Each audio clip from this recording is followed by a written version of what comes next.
Hello students, welcome back to my channel सोर्सवर्णी। आज हम इस वीडियो में देखेंगे एक्टिव ट्रांसपोर्ट के बारे में। एक्टिव ट्रांसपोर्ट क्या होता है, इससे पहले हमने देखा था पैसिव ट्रांसपोर्ट के बारे में। तो पैसिव ट्रांसपोर्ट में क्या था कि जो सॉल्यूट्स थे उनके ट्रांसपोर्ट हो रहा था, लेकिन उनमें किसी भी प्रकार की एनर्जी यूज़ नहीं हो रही थी। वह बिना एनर्जी यूज़ किए ही जो सॉल्यूट्स थे उन्हें हाई टू लो कंसनट्रेशन क्या कर रहा था, मूव कर रहा था। लेकिन ये हम अगर देखेंगे एक्टिव ट्रांसपोर्ट में, तो एक्टिव ट्रांसपोर्ट में क्या होता है कि एक्टिव ट्रांसपोर्ट में जो सॉल्यूट्स होते हैं उनके ट्रांसपोर्ट के लिए एनर्जी की ज़रूरत पड़ती है, यानी ये क्या होता है, एनर्जी कंज्यूमिंग होता है।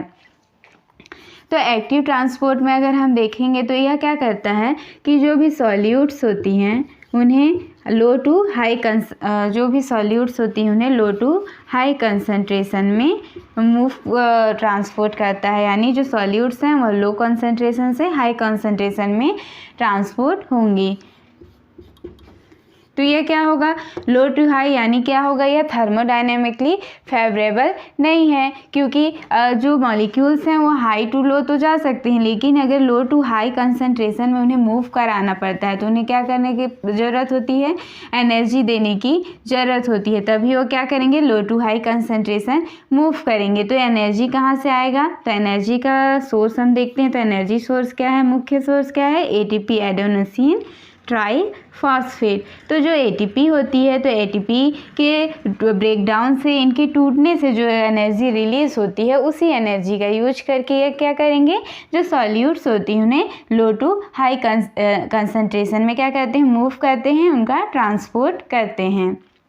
इसमें हम देखते हैं कि जो एटीपी कहाँ जनरेट होती है, या माइटोकॉन्ड्रिया में होती है। इसके अलावा और भी सोर्स हो सकते हैं जिससे क्या करता है, एनर्जी कंज्यूम करता है। एनर्जी मतलब एनर्जी इन्हें प्रोवाइड किया जाता है, जिसकी वजह से यह क्या करती हैं, जो भी सॉल्यूट्स होती हैं उनका क्या करेंगे, ट्रांसपोर्ट करेंगे।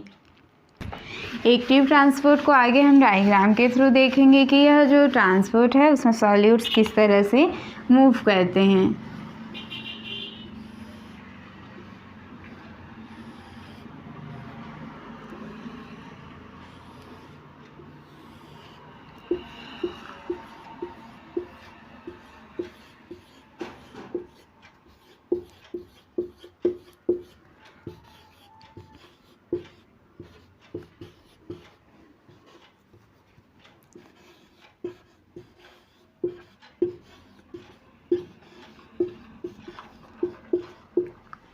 एक्टिव ट्रांसपोर्ट में हम देखते हैं कि जो ट्रांसपोर्टर्स होती हैं वो ट्रांसपोर्टर कहाँ हैं, ये प्लाज्मा मेम्ब्रेन में प्रेजेंट हैं। और यह ट्रांसपोर्टर क्या करते हैं, जो सॉल्यूट्स होती हैं उन्हें लो कंसंट्रेशन से हाई कंसंट्रेशन की ओर ले जाते हैं। यानी जो इधर अगर जो भी सॉल्यूट्स हैं उन्हें उनका इधर क्या है, लो कंसंट्रेशन है, और इधर क्या है, हाई कंसंट्रेशन है। तो ये क्या करेंगे, जो ट्रांसपोर्टर्स होंगे, जो भी प्रोटीन पंप्स होती हैं वे क्या करती हैं, एटीपी का यूज़ करके, जो एटीपी होती है, तो एटीपी के टूटने से जो रिलीज जो एनर्जी होती है उनका यूज करके किसी भी सॉल्यूट्स को लो कंसंट्रेशन से हाई कंसंट्रेशन की ओर ले जाते हैं, उनका ट्रांसपोर्ट करते हैं। तो इसे हम क्या कहते हैं, एक्टिव ट्रांसपोर्ट कहते हैं। एक्टिव ट्रांसपोर्ट में हम देखते हैं कि जो भी ट्रांसपोर्टर्स होती हैं, जो भी प्रोटीन पंप्स होती हैं, वह क्या करती हैं, स्टोर्ड एनर्जी क्या है, एटीपी। तो स्टोर्ड एनर्जी एटीपी जो होती हैं उनका यूज़ करके जो सॉल्यूट्स होती हैं उन्हें लो टू हाई क्या करती हैं, ट्रांसपोर्ट करती हैं। इनमें हम देखेंगे कि एटीपी के जो एटीपी होता है वह ब्रेक होगा तो क्या हो जाता है, यह एडीपी प्लस फॉस्फेट में टूट जाता है। तो इससे जो एनर्जी रिलीज़ हो रही है उसी एनर्जी का यूज़ क्या किस में होता है, एक्टिव ट्रांसपोर्ट में होता है, क्योंकि यह क्या है, थर्मोडायनेमिकली फेवरेबल नहीं है, तो इसके लिए एनर्जी चाहिए होती है, और एनर्जी का यूज करके ही यह जो सॉल्यूट्स होंगी उन्हें क्या कर सकते हैं, लो टू हाई ट्रांसपोर्ट कर सकते हैं। इसमें हम देखते हैं कि इनमें एक ऐसा रिएक्शन होता है जिनमें क्या होगा कि कोई भी जो सॉल्यूट्स हैं वह क्या होंगी, हाई टू लो क्या कर रही होंगी, मूव कर रही होंगी। तो इससे जो रिलीज एनर्जी होगी उसी का यूज करके जो ट्रांसपोर्टर्स होती हैं वह क्या करेंगी, जो सॉल्यूट्स होंगे उन्हें low to high low to high क्या करेंगी, ट्रांसपोर्ट करेंगी। तो ये दोनों रिएक्शन क्या हो सकते हैं, कपल्ड रिएक्शन होते हैं, यानी को ट्रांसपोर्ट, यानी ये है एक दूसरे से लिंक है, जिनमें एक सॉल्यूट्स क्या हो रहा है, high to low concentration move कर रहा है, और उसके मूवमेंट से जो एनर्जी रिलीज हो रही है उसी एनर्जी का यूज करके यह क्या करेंगे, सॉल्यूट्स को लो टू हाई क्या करते हैं, मूव कराते हैं। तो एक्टिव ट्रांसपोर्ट में अगर हम इसका एग्जाम्पल देखेंगे तो क्या हो सकता है कि जो ह्यूमन बॉडी होती है तो उनमें जो इंटेस्टाइन होता है उनमें जो ग्लूकोज का एब्जॉर्प्शन होता है वह क्या है, वह एक्टिव ट्रांसपोर्ट का एग्जाम्पल है। इसी तरीके से अगर हम प्लांट में देखेंगे तो जो प्लांट्स की रूट हेयर सेल्स होती हैं, यानी जो रूट हेयर सेल्स होती हैं वह क्या करती हैं, जो मिनरल्स होती हैं, आयंस होती हैं, उनका एब्जॉर्प्शन करती हैं। तो यह कैसा किस प्रकार का ट्रांसपोर्ट होता है, एक्टिव ट्रांसपोर्ट होता है। क्योंकि जो एक्टिव ट्रांसपोर्ट है उन्हें हम दो पार्ट्स में डिवाइड कर सकते हैं। पहला होता है प्राइमरी एक्टिव ट्रांसपोर्ट और दूसरा होता है सेकेंडरी एक्टिव ट्रांसपोर्ट। तो सबसे पहले हम देखेंगे प्राइमरी एक्टिव ट्रांसपोर्ट के बारे में। तो प्राइमरी एक्टिव ट्रांसपोर्ट क्या होता है, जिसे हम क्या कहते हैं, डायरेक्ट एक्टिव ट्रांसपोर्ट भी कहते हैं। तो प्राइमरी एक्टिव ट्रांसपोर्ट में क्या होता है कि जो भी सॉल्यूट्स होती हैं उनके यानी उनके ट्रांसपोर्ट करने के लिए क्या करता है, डायरेक्ट एनर्जी का यूज़ करता है। जो डायरेक्ट एनर्जी का यूज़, यानी जो भी एटीपी एनर्जी का सोर्स है, तो यह डायरेक्ट ही एटीपी से रिलीज एनर्जी को यूज़ करता है।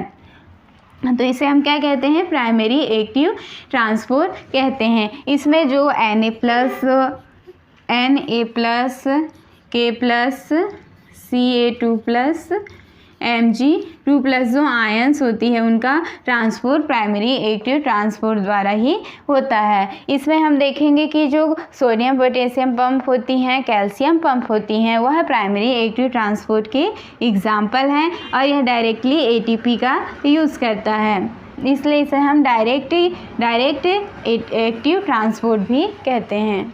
तो प्राइमरी एक्टिव ट्रांसपोर्ट होती है, उसमें अगर हम देखेंगे कि उनका एग्जाम्पल क्या है, एटीपी पावर्ड पंप जो होती हैं, जिनके थ्रू क्या होता है, सोल्यूट का ट्रांसपोर्ट होता है। तो इन्हें हम विभिन्न टाइप्स के हो सकते हैं। पहला होता है पी टाइप एटीपेज, यानी क्या कर रहे हैं, ये एटीपी का यूज़ कर रहे हैं, और एटीपी का यूज़ करके ही यह क्या करते हैं, जो भी सॉल्यूट्स होती हैं उनको ट्रांसपोर्ट करते हैं। तो यह क्या हो सकता है, पहला होता है सोडियम, जो पी टाइप एटीपेज है वह क्या होता है, sodium potassium pump and calcium pump, जिसे आगे हम डिटेल में देखेंगे कि ये सोडियम पोटेशियम पंप क्या है और कैल्शियम पंप क्या है, और इनके द्वारा जो सॉल्यूट्स हैं उनका ट्रांसपोर्ट कैसे होता है।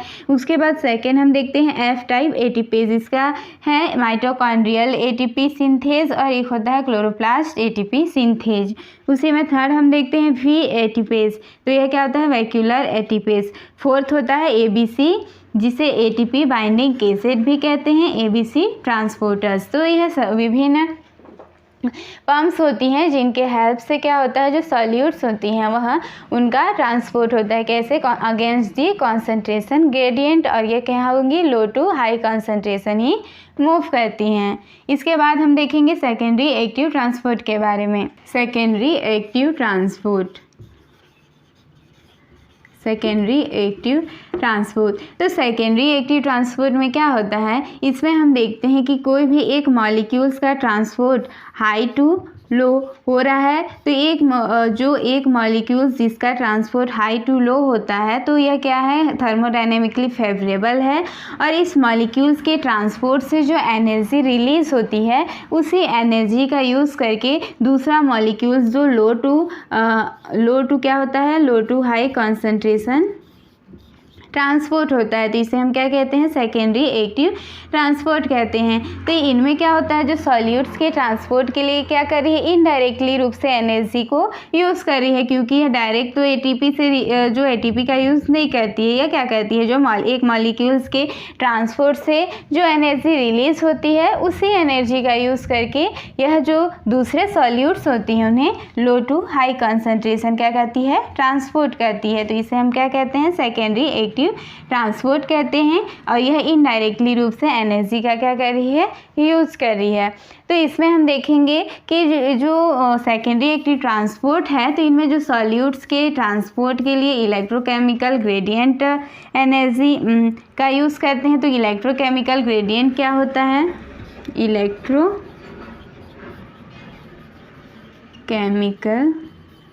ग्रेडियंट। तो इलेक्ट्रोकेमिकल ग्रेडियंट क्या होता है, हम देखते हैं कि जो सेल्स होती हैं, तो जो सेल मेम्ब्रेन है उसके अंदर और बाहर, तो जो भी सॉल्यूट्स होती हैं उनका कॉन्सेंट्रेशन का तो डिफरेंस होगा, एक तरफ हाई हो सकता है, एक तरफ लो हो सकता है। साथ साथ उनमें जो चार्ज होती हैं उनका भी डिफरेंस होता है। तो इन दोनों के जो चार्ज और जो कॉन्सेंट्रेशन है उनके डिफरेंस को ही क्या कहते हैं, इलेक्ट्रोकेमिकल ग्रेडियंट कहते हैं। इसमें अगर हम देखते हैं कि जो सेल मेम्ब्रेन्स होती है उनके बाहर जो Na+ हैं, तो इनका कॉन्सेंट्रेशन क्या है, ज़्यादा है और अंदर क्या है, कम है। तो ये क्या करेंगी, हाई टू लो मूव करेंगी, हाई कॉन्सेंट्रेशन से लो कॉन्सेंट्रेशन की ओर आएंगी। तो इनके हाई टू लो कंसंट्रेशन से आने से जो एनर्जी रिलीज़ होगी उसी एनर्जी का यूज़ करके जो सॉल्यूट्स होती हैं उन्हें लो टू हाई ट्रांसपोर्ट कर देती हैं। तो इसे हम क्या कहते हैं, सेकेंडरी एक्टिव ट्रांसपोर्ट कहते हैं। तो इसमें दो प्रकार की रिएक्शन होती है, एक हाई टू लो होता है और एक लो टू हाई होता है। तो इसे हम क्या कहते हैं, को ट्रांसपोर्ट कहते हैं। और इनमें क्या होता है कि जो सेकेंडरी एक्टिव ट्रांसपोर्ट है उनमें दोनों रिएक्शन का होना ज़रूरी है। जब एक molecules high to low move करेगा तभी दूसरा मॉलिक्यूल्स क्या हो सकता है, लो टू हाई कंसंट्रेशन में उसको ले जाया जा सकता है। तो इनमें क्या होते हैं कि दोनों मॉलिक्यूल्स जो होंगी उनका ट्रांसपोर्ट ज़रूरी है, यानी को ट्रांसपोर्ट होता है, इसलिए इसे हम सेकेंडरी एक्टिव ट्रांसपोर्ट कहते हैं। यह सेम डायरेक्शन में भी हो सकता है और अपोजिट डायरेक्शन में भी हो सकता है।